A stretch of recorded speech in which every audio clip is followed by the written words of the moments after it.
¿Yo elegí a Dios o Dios me eligió a mí? Es la gran pregunta de los siglos y te invito a que camines conmigo en esta gran biblioteca de la sabiduría humana, pero analicemos la sabiduría divina. Vamos. Así es, amigos, yo elegí a Dios o Dios me eligió a mí. Dios me llamó a seguirle y me conmina a que si le amo le obedezca o yo lo hago por mi voluntad. Esta incógnita viene cargada con una gran verdad que aplasta el orgullo humano y glorifica la gracia divina, amigos. Especialmente cuando tú, que te das cuenta de que tu salvación no comenzó con tu decisión. ¿Sabes? Tu salvación no comenzó con tu decisión. No, y mil veces no. Tu salvación, amigo, comienza con la elección soberana de Dios. Esta es una doctrina que ahorita vamos a analizar, pero que no solo todas las iglesias detestan. Y pues vayas o no vayas a cualquier iglesia, templo, parroquia, salón del reino o grupo, pero ya que te lo explique, tu yo interior lo va a odiar, lo va a detestar. No importa tu religión, bautista, pentecostal, católica, mormona, o sea, de los santos de los últimos días, testigos de Jehová, adventistas, presbiterianos, anglicanos o cualquier otra iglesia emergente como las que se llaman hoy amistades cristianas. Sí, tu mente natural y tu líder especialmente lo va a rechazar porque ataca tu sentido de autonomía, porque tu deseo natural es estar en control de tu propio destino espiritual. Así que continuemos. Así es, amigo.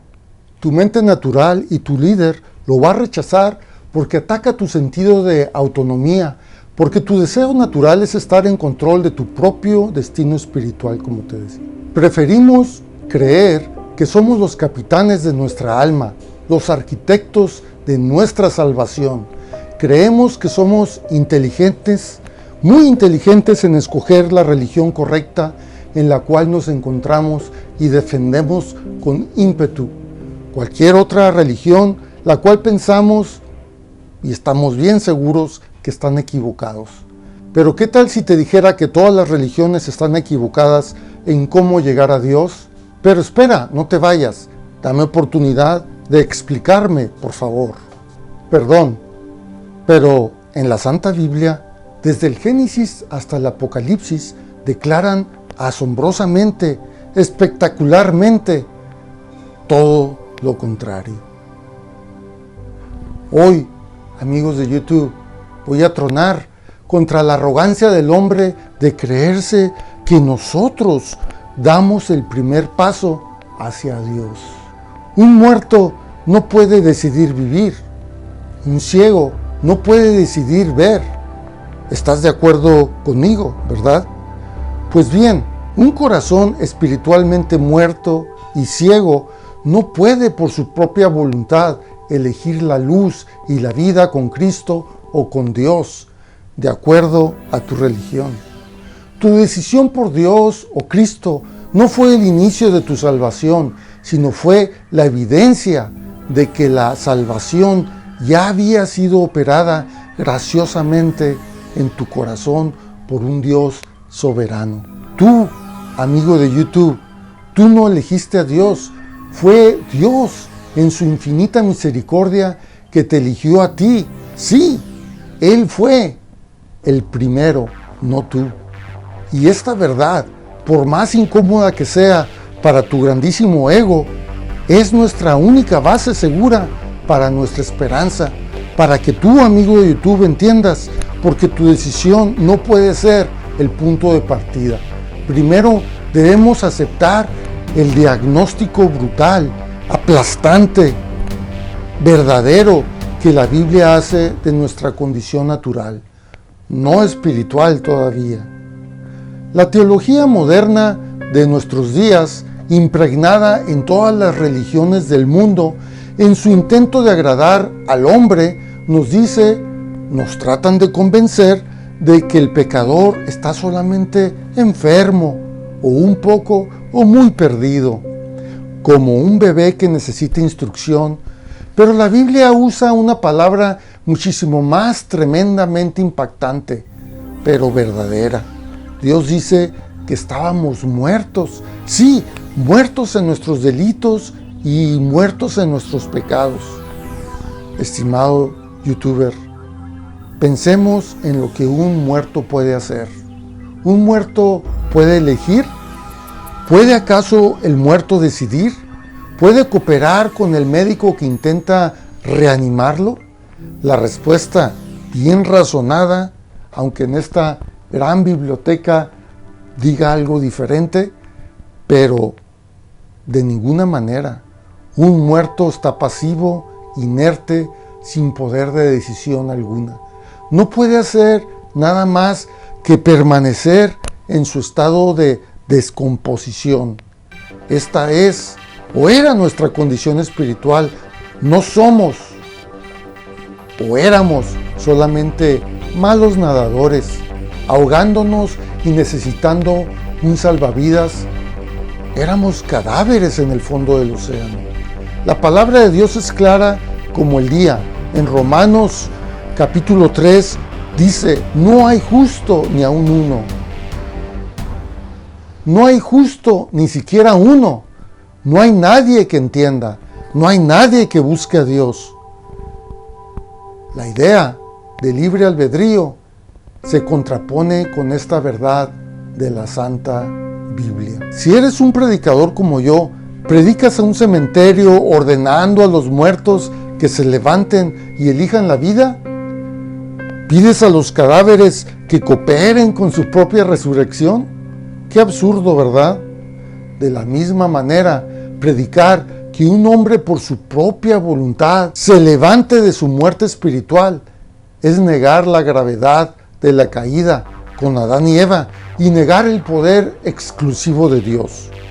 La Biblia dice que el hombre natural no percibe las cosas del Espíritu porque para el hombre natural son locura. El hombre natural no quiere venir a Cristo, no puede venir a Cristo porque está muerto en su pecado. Sí, estábamos muertos. Entonces la iniciativa de la salvación no pudo, bajo ninguna circunstancia, haber partido de nosotros. Si un hombre muerto ahora vive, es porque una fuerza externa y soberana lo resucitó. No fue la decisión del muerto, fue el poder del dador de la vida. Esto nos lleva entonces a la pregunta central. Si estábamos muertos, entonces, ¿cómo comenzó la vida? No hablo de la vida natural, sino cómo comenzó la vida espiritual en nosotros. De la misma manera que Lázaro salió del sepulcro, no por su propia voluntad, sino por un mandato soberano y vivificante de Cristo. La vida espiritual en un pecador comienza con un milagro unilateral, el milagro de la regeneración. Es lo que la Biblia llama nacer de nuevo. ¿Se acuerdan cuando Nicodemo fue a ver a Jesús de noche y Jesús le dijo: ¿tienes que nacer de nuevo? Y Nicodemo le pregunta a Jesús: ¿cómo puede un hombre nacer siendo viejo? ¿Puede acaso entrar por segunda vez en el vientre de su madre y nacer? Respondiendo Jesús y le dijo: de cierto te digo, que el que no naciere de agua y del Espíritu no puede entrar en el reino de Dios. Lo que es nacido de la carne, carne es, y lo que es nacido del Espíritu, Espíritu es. No te maravilles de que te dije: os es necesario nacer de nuevo. El viento sopla de donde quiere y oyes su sonido, mas ni sabes de dónde viene y a dónde va. Así es todo aquel que es nacido del Espíritu. La teología moderna centrada en el hombre ha invertido completamente el orden. Dice que primero tú, con tu libre albedrío, decides y crees, y entonces, como recompensa, Dios te da la vida nueva espiritual. La Biblia dice exactamente lo contrario. Primero es el Espíritu, que no sabes ni de dónde viene ni a dónde va. Es un acto de gracia soberana, te da la nueva vida espiritual y porque ahora estás vivo, finalmente eres capaz de creer y arrepentirte. La Biblia dice que es el Espíritu Santo el que convence de pecado. La fe no es la causal del nuevo nacimiento. La fe es la primera evidencia, el primer llanto del bebé que acaba de nacer del Espíritu. De hecho, la fe es uno de los dones del Espíritu según la palabra de Dios, que dice que los dones del Espíritu son amor, gozo, paz, paciencia, benignidad, bondad, fe, mansedumbre, templanza. Y dice que contra tales cosas no hay ley. Así es, no hay ley, y si no hay ley, pues menos hay jurisprudencia. Y los abogados saben que la jurisprudencia explica la ley, pero los dones o regalos espirituales como la fe, no hay jurisprudencia. La Biblia expresamente enfatiza que no hay una ley que la rija, determine o conceda. Es decir, el don es regalo. El Espíritu lo da a quien quiere. Y como dijo Jesús, no sabes ni de dónde va, ni de dónde viene. YouTuber, yo te pregunto, ¿qué mérito tiene un bebé en su propio nacimiento? ¿Decidió ser concebido? ¿Cooperó en su parto? Es un absurdo total. El nacimiento es algo que le sucede a él, no algo que él hace o tuvo que hacer para poder nacer. De la misma manera, el nuevo nacimiento es algo que el Espíritu Santo de Dios hace por nosotros, no con nosotros. Él nos pide, más bien, Él no pide permiso a nuestro corazón muerto para resucitarlo, para reanimarlo. Él lo invade con vida. Él lo negocia con nuestra voluntad rebelde, la quebranta y la sustituye por una nueva voluntad que se deleita en Dios. Es la promesa de Dios a través del profeta Ezequiel, que dice: os daré un corazón de carne en lugar de un corazón de piedra. Es Dios quien hace la cirugía. Es una obra soberana, misteriosa y exclusivamente divina. Esta obra de regeneración, este acto de Dios al darnos vida, no es un accidente, no es aleatorio, es la ejecución en el tiempo y el espacio de una decisión que Dios tomó en la eternidad. ¿De dónde viene este acto de regeneración? Porque el Espíritu sopla vida en un corazón y no en el otro. La respuesta nos lleva fuera del tiempo a la mera mente de Dios en la eternidad, antes de la creación del mundo. La regeneración es la obra de Dios a través del tiempo y la elección es la decisión de Dios en la eternidad. Dios nos da vida hoy porque Él nos eligió desde siempre. La doctrina de la elección enseña esto antes de la fundación del mundo. Dios, en su soberana y perfecta voluntad, eligió un pueblo para sí mismo, sí, a Israel, para ser santo y irreprochable.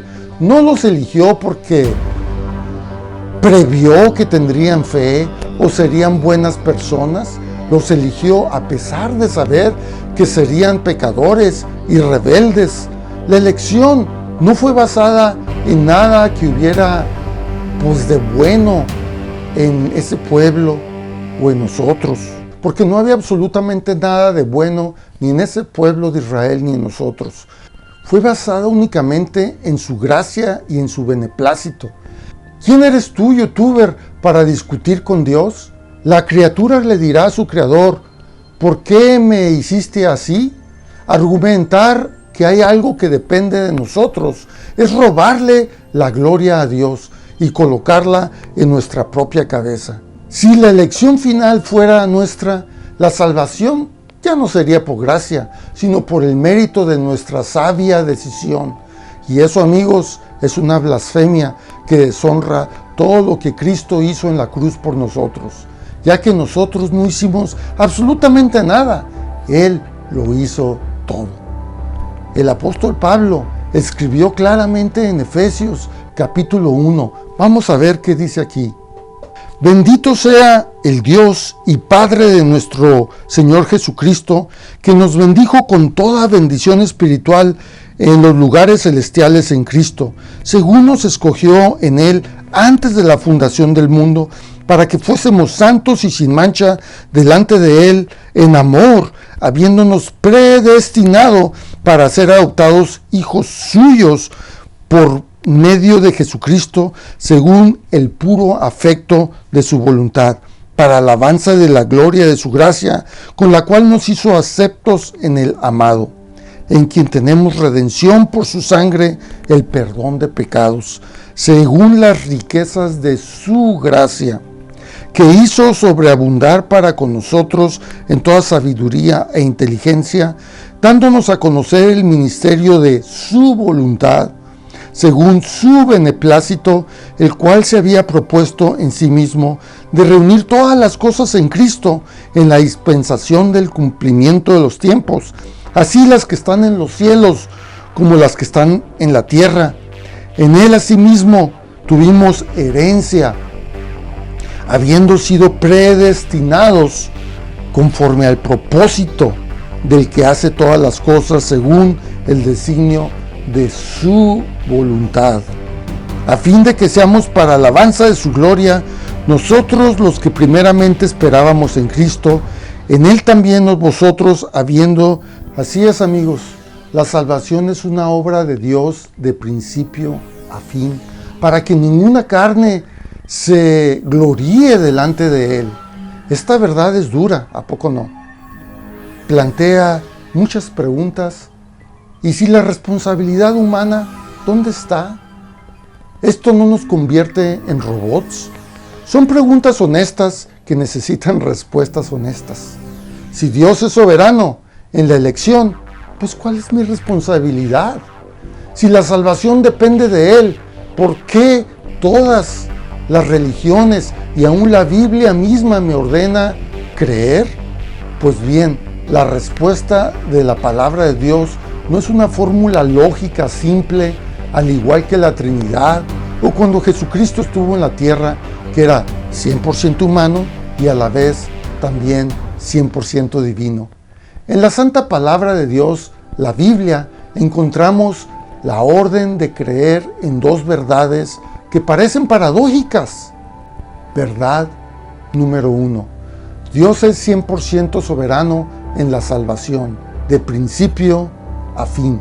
Verdad número 2. El hombre es 100% responsable por sus acciones y por responder al llamado de Dios. La Biblia no intenta reconciliar estas dos grandes verdades para nuestra satisfacción intelectual, esa satisfacción intelectual que a veces obtenemos como en esta grandísima biblioteca donde nos encontramos hoy, donde está lleno de mucha sabiduría humana. Pero Dios no intenta satisfacer ese intelecto humano. No, simplemente las presenta como hechos y nos llama a creer en ambas. El apóstol Pedro, en su primerísimo discurso en el libro de los Hechos, afirmó que Jesús fue entregado por el determinado consejo y anticipado conocimiento de Dios. Y ahí vemos la soberanía divina, y en la misma frase acusa a la multitud: ustedes lo prendieron y mataron por manos de inicuos, crucificándole. La responsabilidad humana. Así, amigos, en este primer discurso de Pedro encontramos claramente que Dios es soberano, los hombres fueron culpables. Las dos cosas son verdaderas, mis amigos de YouTube. Después Pedro en sus cartas reafirma continuamente lo mismo. Dios es soberano y los hombres son responsables. Ese fue el apóstol Pedro, pero veamos qué dice ahora el apóstol Pablo en Filipenses 2:2. A los Filipos les dice: amados míos, ocupaos en vuestra salvación con temor y temblor. Les está diciendo: ocupaos en vuestra salvación, que se ocupen en la salvación, que la cuiden y desarrollen, que la trabajen. Y aquí hay un problema que ahorita vamos a resolver. Porque el problema es que todas las religiones quieren trabajar esta salvación con diezmos, con bautizos, con misiones, con peregrinaciones, con oraciones, no comer cosas impuras, no tomar café o vino, no tatuarse, no trabajar el día de reposo, etcétera, etcétera, etcétera. Todo eso está bien, sí, pero las religiones, doctrinas o líderes que retransmiten este mensaje de Pablo a todas las iglesias del mundo, asustándoles con el temor y temblor, no les dicen o explican que después de esta frase hay una coma. Cuando hay una coma, significa que la frase no se ha completado. Y en ese versículo hay una coma, amigos. Y Pablo continúa diciendo algo más.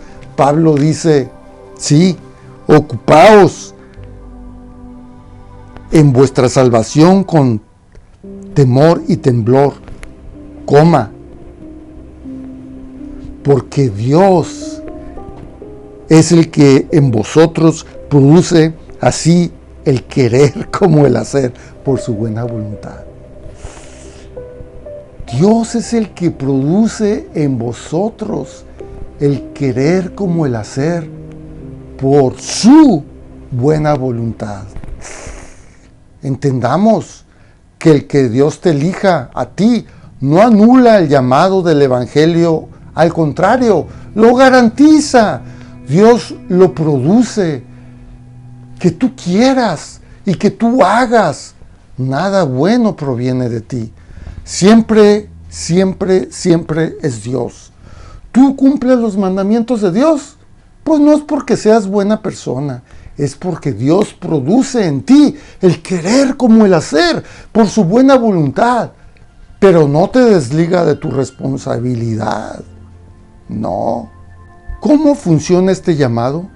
¿Cómo ejecuta Dios su elección soberana y al mismo tiempo nos mantiene responsables por creer? Lo hace a través de dos aspectos del llamado del Evangelio.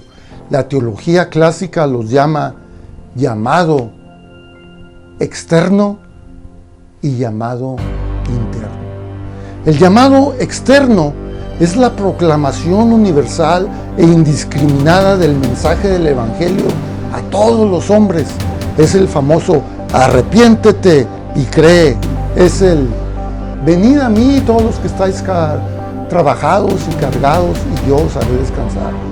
Esta es nuestra responsabilidad como iglesia e individual de predicar las buenas nuevas de salvación a toda criatura hasta lo último de la tierra. Este grandísimo llamado, sin embargo, encuentra al hombre en su estado natural, en su estado de muerte. Es una muerte espiritual, como hemos visto. Y un corazón muerto por su propia naturaleza resiste y rechaza la luz. Y es aquí donde entra el milagro.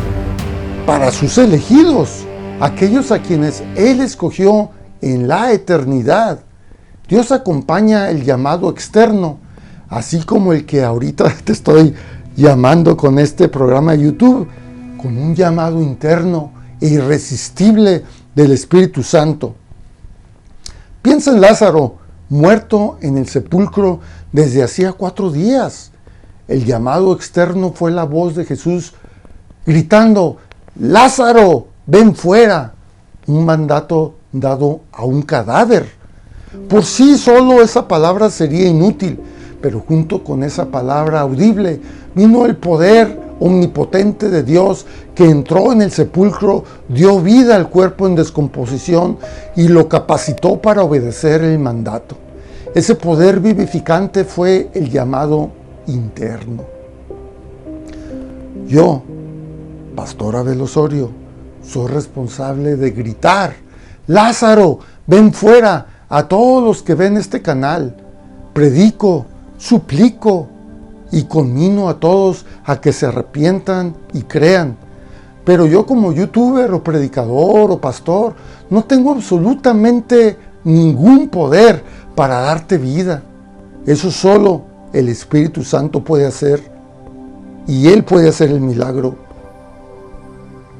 de tu regeneración en tu corazón, abriendo los oídos sordos para que oigan la voz de Cristo y dándote vida como muerto espiritual que estás, mi amigo. Sí, estás muerto espiritualmente y así te puedes levantar y venir a Él, que puedes renacer como Jesús lo explicó a Nicodemo. Entender esto nos lleva, o más bien, no nos lleva a la pasividad, sino a la más profunda seguridad. Sí, nos lleva a una seguridad. Muchos tienen miedo de esta doctrina de la soberanía de Dios, considerándola fría, dura, fatalista o contradictoria. Pero la verdad es exactamente lo opuesto. Cuando el Espíritu Santo finalmente nos revela que nuestra salvación no depende de nuestra frágil y vacilante decisión, sino del decreto eterno e inmutable de un Dios todopoderoso, esto no produce miedo. En realidad, produce la más gloriosa seguridad y la más profunda adoración. Piensa en eso, youtuber. Si tu salvación comenzó con tu decisión, entonces depende de ti. Sí, depende de ti mantenerla y qué tan segura es tu voluntad, que cambia con el humor, con las circunstancias, con las tentaciones. Es una fundación de arena que lleva una vida de ansiedad y duda. Pero si tu salvación comenzó con la elección de Dios en la eternidad, entonces tu seguridad no descansa en cuán fuerte eres tú, qué tan fuerte para resistir tentaciones, sino en el hecho de que Él sostiene tu mano con un poder que ni la muerte ni el infierno pueden romper. Esta doctrina de la elección es la almohada más suave en la que alguien que se dice cristiano puede recostar su cabeza. Es la certeza de que Dios, quien comenzó la buena obra en nosotros, la completará. Al mismo tiempo, esta doctrina es el hacha que corta de raíz la maleza del orgullo humano. Si no contribuye nada en mi salvación, excepto con el pecado que la hizo necesaria, ¿cómo podría glorificarme? Y un corazón vaciado de orgullo se llena ¿de qué? De adoración, de gratitud abrumadora. Toda la gloria va para Dios y solo para Él. Esta promesa la hizo Jesús en Juan capítulo 10, versos 28 y 29. Y yo les doy vida eterna, y no perecerán jamás, ni nadie las arrebatará de mi mano. Nadie las arrebatará de mi mano. Y continúa diciendo, mi Padre que me las dio es mayor que todos. Nadie las puede arrebatar de la mano de mi Padre. Así es, amigos, la salvación es obra suya de principio a fin, y por eso la seguridad y la gloria son ciertas. Habiendo visto la verdad de la soberanía de Dios y sus frutos, pongamos ahora los dos caminos lado a lado. Pongamos entonces estos dos sistemas, estas dos religiones, estas dos doctrinas lado a lado una última vez. De un lado, la salvación como es predicada por la mayoría de hoy, la salvación centrada en el hombre, ¿sí? Lo que hace, lo que ofrenda, lo que sacrifica. Del otro lado, la salvación como es predicada por la Biblia, la salvación centrada en Dios solamente, no en el hombre, solamente en Dios.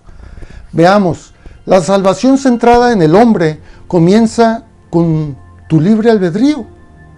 La salvación centrada en Dios comienza con su elección soberana en la eternidad. La primera dice que estabas espiritualmente enfermo, pero aún eras capaz de dar el primer pasito. La segunda dice que estabas espiritualmente muerto, totalmente incapaz. En la primera, Dios te hace caso, te escucha, reacciona a tu decisión. En la segunda, Dios es el que inicia con la regeneración. En la primera, la obra de Cristo hizo que la salvación fuera mente posible para todos. En la segunda, la obra de Cristo realmente salvó y garantizó la salvación de sus elegidos. En la primera, tu seguridad depende de tu capacidad de aferrarte a Dios. En la segunda, tu seguridad depende del poder de Dios para sostenerte para siempre. En la primera, la gloria de la salvación es al final compartida entre Dios y tu sabia decisión. En la segunda, el 100% de la gloria pertenece solo a Dios. El evangelio centrado en el hombre es como gritarle a un cadáver en el fondo del mar: si decides nadar hacia la superficie, te daré un bote. Verdaderamente es una oferta inútil para alguien que no puede responder. El evangelio centrado en Dios, que se sumerge hasta las profundidades, resucita el cadáver y lo trae a salvo al bote. Uno glorifica la decisión del hombre. ¡Ah, qué buena persona! El otro glorifica el poder redentor de Dios. Amigos, estos son los dos caminos. Uno exalta al hombre diciendo: ¡oh, wow! ¡Qué buena persona es esta! El otro exalta al Dios omnipotente, amoroso, misericordioso, omnisciente. Es un atributo de Dios, el omnisciente, que todo lo sabe. La pregunta ahora ya no es teórica, se convierte en la pregunta más importante de tu vida. La pregunta es, y cae sobre ti con todo el peso de la eternidad: ¿en cuál de estos dos evangelios, doctrinas, religiones o aprendizajes de tu vida sobre los evangelios ha descansado tu alma? ¿En el frágil fundamento de tu propia decisión o en la roca inquebrantable de la elección soberana de Dios? Donde cuando no logras la perfección se cumplen los versículos en la carta a los Romanos capítulo 8 del apóstol Pablo, cuando expresa: y sabemos que a los que aman a Dios todas las cosas les ayudan a bien, esto es, a los que conforme a su propósito son llamados. Porque a los que antes conoció también los predestinó para que fuesen hechos conforme a la imagen de su Hijo, para que Él sea el primogénito entre muchos hermanos. Y a los que predestinó, a estos también llamó. Y a los que llamó, a estos también justificó. Y a los que justificó, a estos también glorificó. ¿Qué pues diremos a esto? Si Dios es por nosotros, ¿quién contra nosotros? El que no escatimó ni a su propio Hijo, sino que lo entregó por todos nosotros, ¿cómo no nos dará también con Él todas las cosas? ¿Quién acusará a los escogidos de Dios? Dios es el que justifica. ¿Quién es el que los condenará? Cristo es el que murió, más aún el que también resucitó, el que además está a la diestra de Dios, el que también intercede por nosotros. ¿Quién nos separará del amor de Cristo? ¿Tribulación? ¿O angustia? ¿O persecución? ¿O hambre? ¿O desnudez? ¿O peligro? ¿O espada? Como está escrito: por causa de ti somos muertos todo el tiempo, somos contados como ovejas de matadero. Antes, en todas estas cosas somos más que vencedores por medio de aquel que nos amó.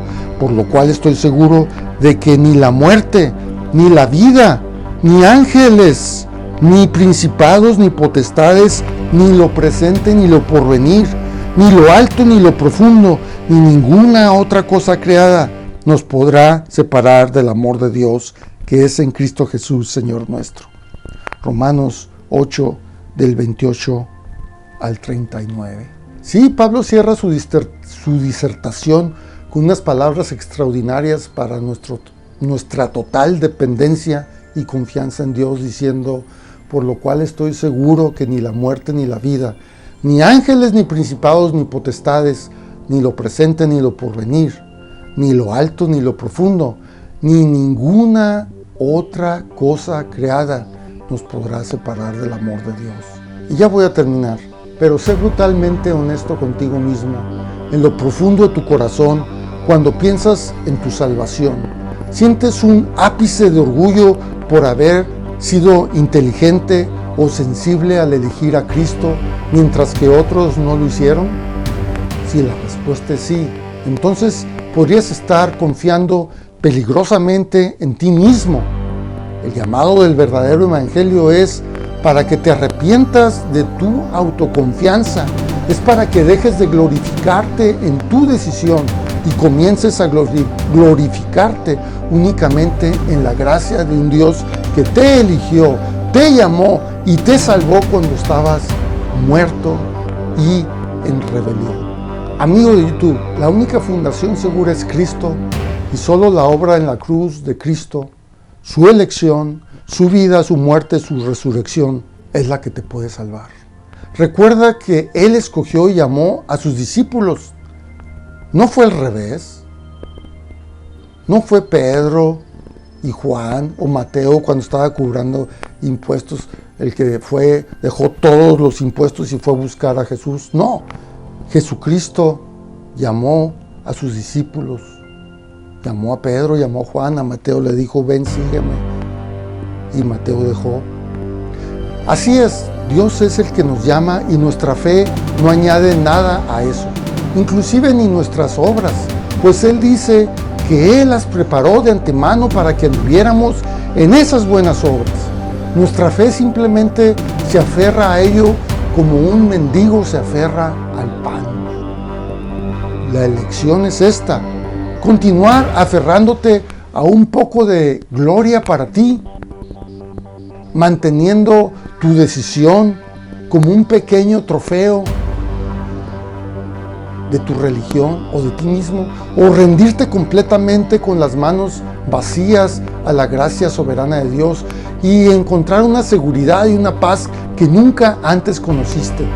¿Confiarás en tu voluntad vacilante, en las tentaciones que tienes y a veces caes? ¿O en la voluntad inmutable de Él?